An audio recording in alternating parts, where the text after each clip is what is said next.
good company. Like I say, I was told yesterday that I need to do this, so I thought, well, I better get a few little notes together so I have a general outline of what I'd like to say. So I have a few little things to get. Sorry. This is just things I could come up with on this present moment. People always ask, one of their questions is since Isabel is from Scotland, how did we manage to meet each other?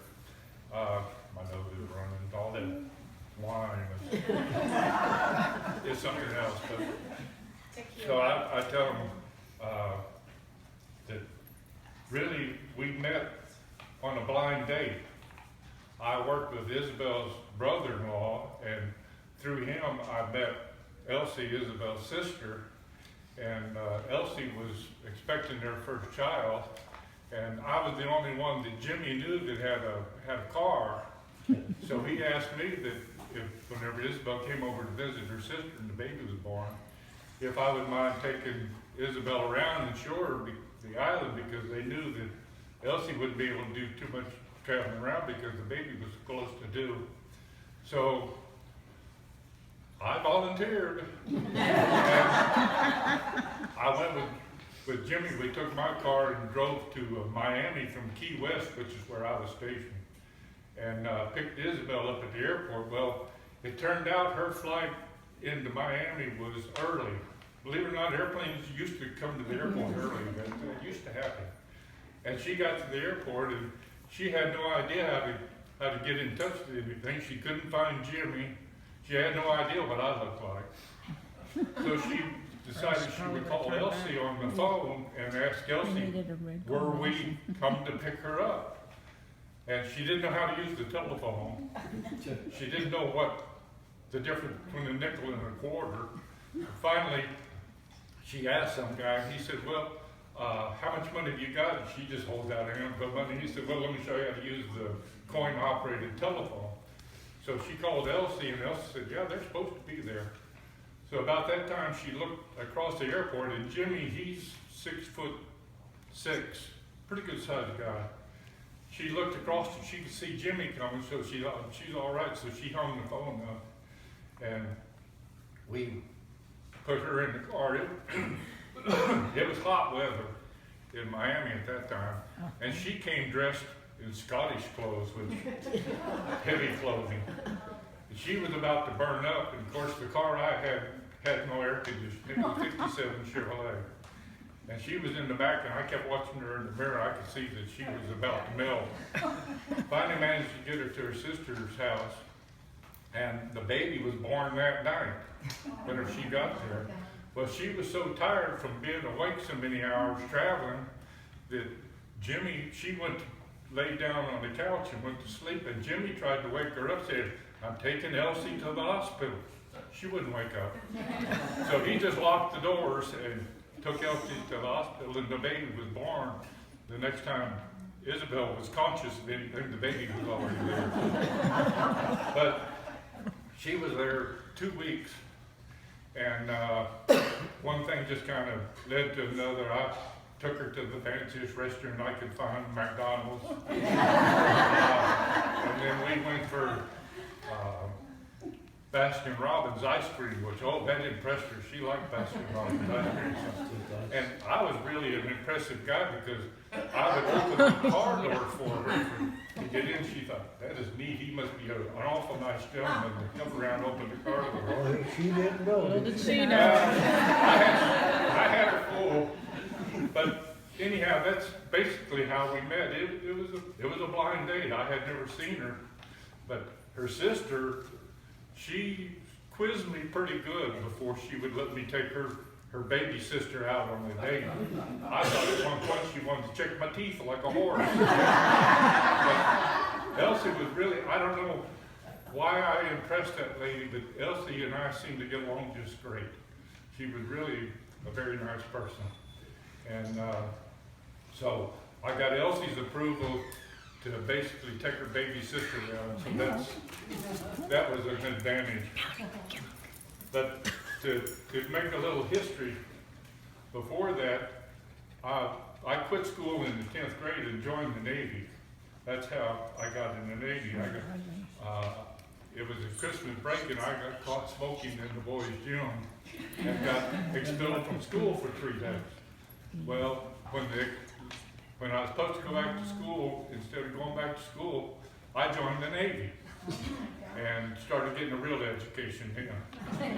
And for 2.5 years, I was on a heavy cruiser in the Pacific, and then I got transferred to a submarine tender in Key West, Florida. That's how I got to Key West. And Isabel's brother-in-law, he and I worked together. That's how I met him. But I joined the Navy on Friday the 13th. That's what got started. Then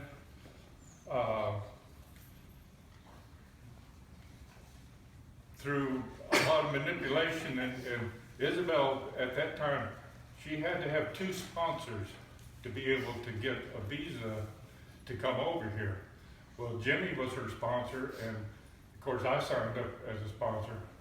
And as you heard in the letters on the film, I went to Scotland for a couple of weeks to meet Isabel's family. So basically, I was there for a couple of weeks. And then Isabel managed, through a lot of manipulation and going to the consulate office and traveling to London, she managed to get her visa to come over here. And at that point, Jimmy and Elsie had moved to Brooklyn, New York. Jimmy was still in the Navy. He was a shore patrol. And she came over, managed to get her visa, and she came over to Brooklyn. And at that point, I got discharged. And I drove up to Brooklyn in my '57 Chevy and picked her up in Brooklyn. And then we stayed there a couple of days and drove to my mom and dad's house here in Lark. And it's a 3-day trip, as you know. Well, she wasn't too impressed. She figured, well, when she came over here, that it wouldn't be far from here to go up to Brooklyn. She could visit her sister on the weekends. Needless to say, that didn't work out too well. Couldn't even afford the money for the phone call.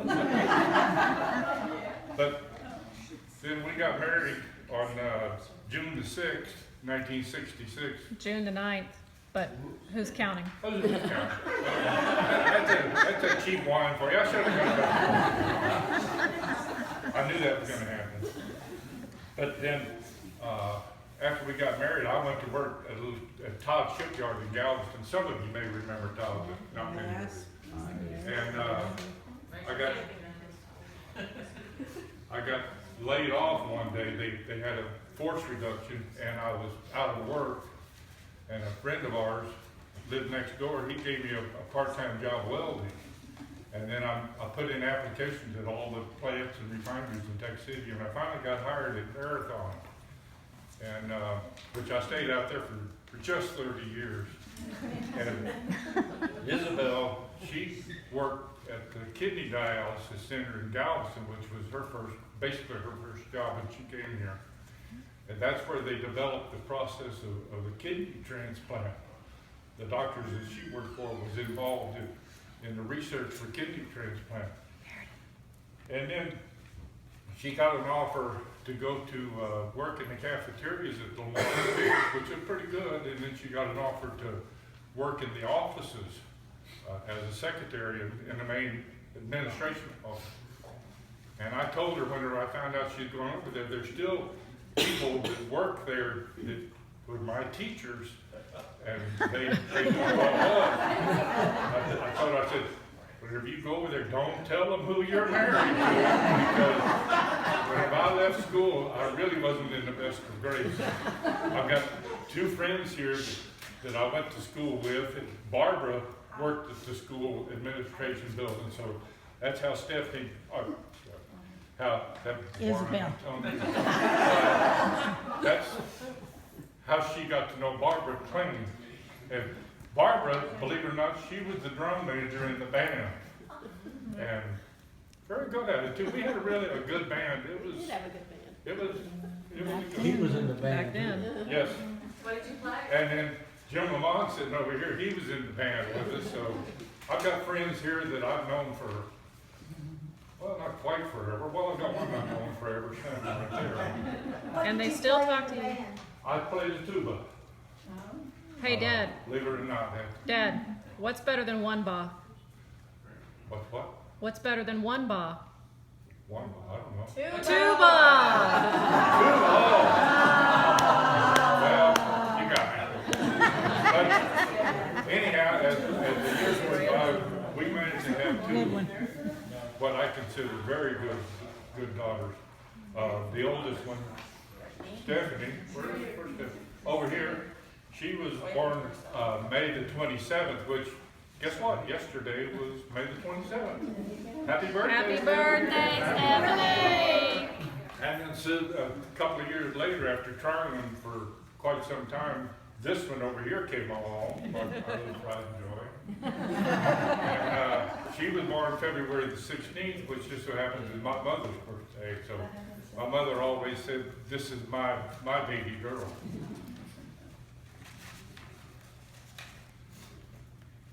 Are you about finished? You're getting your whole life. But people always ask, they always get irritated with me. Why don't you listen to what I'm telling you? Why are there, Can't you hear anything? why are there question marks by their birthday? I can't tell the year they was born. I would be telling the lady's age. And, Oh, okay. Just have to say they that. don't get happy with people telling their age. But I've always felt part of the reason that my hearing is gone like it has is 45 years of a redhead, but Isabel used to be a true redhead. She would get irritated and she'd slap the head.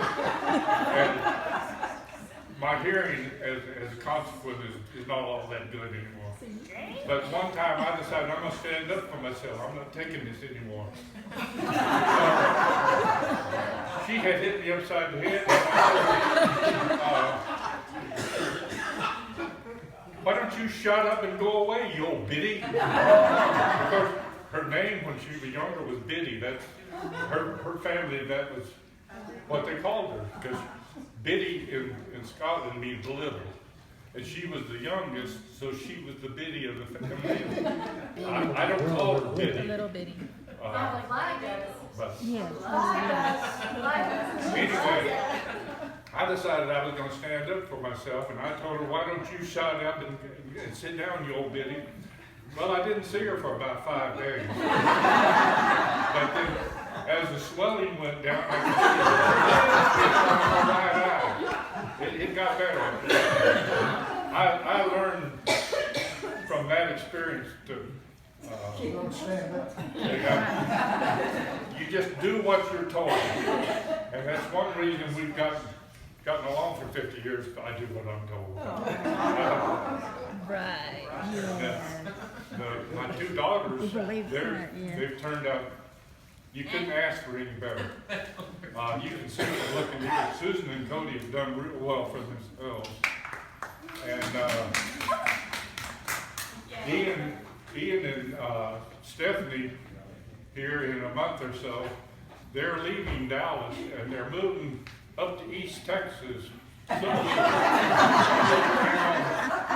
think it was called New Haven. I was told the name of Ian's going to work for some school. Yale. But I was trying to think of the name. I had to write it even down. What did I do with that name? I wrote it. I wrote the name down.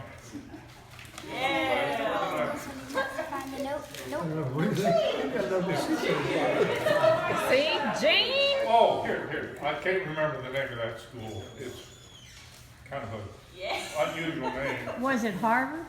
Oh, here. Shouting University. Has anybody ever heard of Shouting University?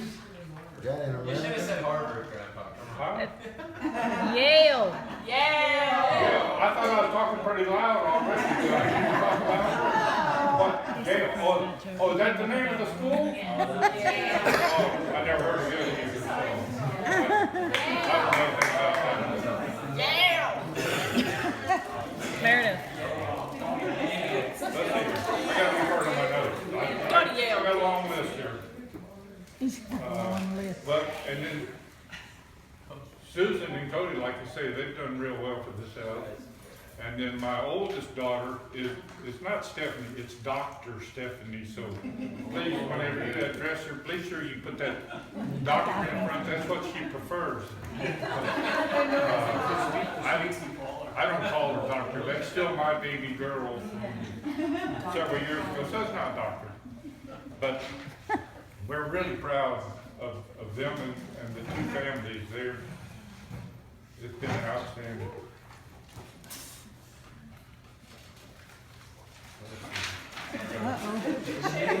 God help us. My battery's dying, old man. The phone's going dead. Yesterday, 16 minutes. Really? I'm not counting.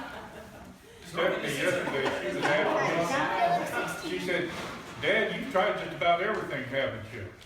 And I said, yeah, I enjoy doing things. I don't want to sit around and let moss go around my legs. And I said, I've tried everything from skydiving to scuba diving. I've been up there and I've been down there. And just, I had a motorcycle that I put over 100,000 miles on, and we've been, well, I've been in all 50 states. Isabel gets mad at me because I won't take her to Hawaii. If I took her to Hawaii, she'd say she'd been in all 50. Yeah. But whenever I was in Hawaii, of course, I was in the Navy, and you know what sailors' pay is. You don't get to do much except maybe walk up and down Waikiki. You don't have any money to buy anything.